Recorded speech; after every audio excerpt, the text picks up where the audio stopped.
Hello everyone, we are here for a special episode of WHF Talks for COP26, and today I'm joined by Marisa, who is the Chief Sustainability Officer of Credit Suisse. Hello Marisa, it's a great pleasure to have you with us today. Very happy to be here. Let me start with my first and big question to you. Okay. Is UN Secretary General Antonio Guterres has mentioned in the last UNGA the humanity is in code red, and the climate change, poverty and inequalities are unfortunately the issues defining our age. Yes. What do you think that makes this COP26 different than other COPs? Well, most importantly, you have a huge participation of the private sector. Mm-hmm. I think what we've seen at last COPs, and COPs were originally designed to be an intergovernmental convening to try to make policy change. And what's happened around the edges, I think this great recognition is that the public sector can't do it alone. This is too big, this is existential for humanity, and so therefore we need a combination of policymakers, regulators, private sector, other civil society actors all to come together if we have a fighting chance of fighting things like climate change and or the great inequality that we're experiencing now. Yes, that's so true. Actually, that leads me to another question about non-state actors and how we should be engaging them into the conversations, because we have seen that governments can't do enough. That's right. And, you know, we shouldn't be putting the responsibility on the governments only. Not only. So how do you see non-state actors, including private sector and civil society, play their part in conversations, climate change and climate action? Sure.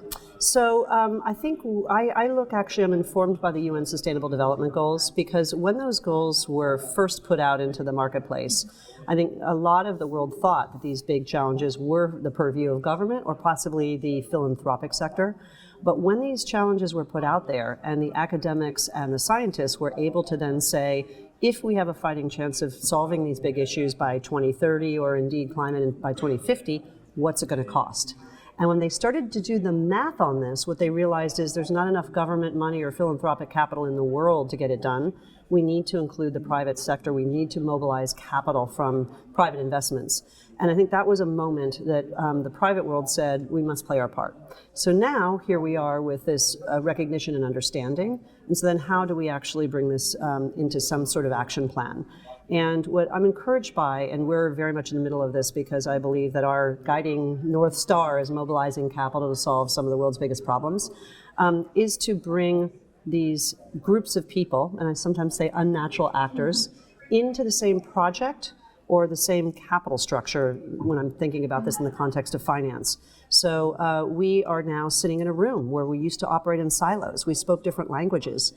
There were assumptions that were made that the government or civil society thought banks could do one thing and banks thought governments could do another thing. And we were sort of off in our own little worlds. Now we're coming together and we are putting each other in the other's shoes and then saying, what is the expertise that's unique and individual to ourselves that when we bring it together, the 1 + 1 is way more than 2. And that's the moment that we're at now. And we're having many, many opportunities, at least in finance, to collaborate in the same project with, say, a multi-development funding bank or a philanthropist alongside private capital. And then sparks are flying and we're unlocking places where capital never was able to flow before. So it's very exciting. Exactly. Mobilizing finance is very important in the fight against climate change. And, we have seen commitments around in the last few days. How do you see being taken further? Because, when the pledges are being made, it doesn't end there. What is going to be the impact in the ground, and how do you see this? Yes. Well, I can think about this maybe in the context of our own pledge. So we have also pledged to be net zero by 2050, but also with interim targets by 2030. And when we said that, we said that we would be held to account by a third party, which is an organization called Science-Based Targets. So they're not only going to help us set the metrics, but then they're going to hold us to deliver on those metrics. Mm-hmm. And that was a bold thing for us to do because we're putting ourselves in the hands of a third party. But we felt that showed intent and seriousness, and that is translating into action. I have a program office now for net zero that is in my world, and we are looking at this from a finance point of view, our clients, our own footprint, and also our employees, because all of us together have to get there. And so I think that starts with the pledge and the intent, and it's got to be serious. Then you have to back it up with a plan, and then you've got to report on that plan. You have to be transparent about that plan and be willing to be held account, and that's where action happens. Yeah, that's amazing. Another question I have is around gender equality in the fight against climate change, and there has been concerns that there hasn't been enough women engaged in the conversations, in the decision-making processes. What would be your thoughts on this? I think you need to look who's inside the blue zone, who's at the table in these negotiations. And I think women and children in particular are underrepresented, if I'm honest, around the table. And I think if they're not in the room, that probably says that we need to do better. On the other hand, what I'm encouraged by in the private sector is an enormous desire to, as an example, invest behind women. This idea of gender lens investing, getting capital to women-owned businesses or even women venture capitalists. Only today, women venture capitalists receive less than 4% of the VC funding. That's wrong. And some of these women-owned businesses are amazing, and they have a better sense of who their end customer is if they're serving women. So it's obvious to me. So I think these are the sorts of things that we need to have embraced in a much broader way. And it's not a concession if you're an investor in these types of opportunities. And I think the more we can tell those stories, that you can generate wonderful returns by investing in women, the more you're going to see adoption. So we're at a moment where I think there's an enthusiasm, and there's a push by ESG investors to not just look at the E, but also the S, and that is an important thing. That's amazing. It's happening. That's amazing. That's really good to hear. Yeah. Another question I have is around, we can't afford inaction. Yep. This is reality. How can we make sure we have action and these are not left in the promises, in the pledges? It takes time, through these kinds of talks, conversations, conferences, we lead to change. And from change, we need to action. Yes. How are we able to do that? Well, I think we think that individuals have no power, but they have a lot of power. So you can influence corporate behavior change as a consumer. You direct your dollars to those who you see making change. Also, as a possible investor, one of the things, a phenomenon that we're seeing now, which I never experienced in my 35 years of banking, is this idea that shareholders are coming together as groups in coalitions to try to force change on companies. And they're basically going into companies and saying, I want to see you do the following things to help mitigate climate change. And if you don't do it, I'm not going to hold your stock.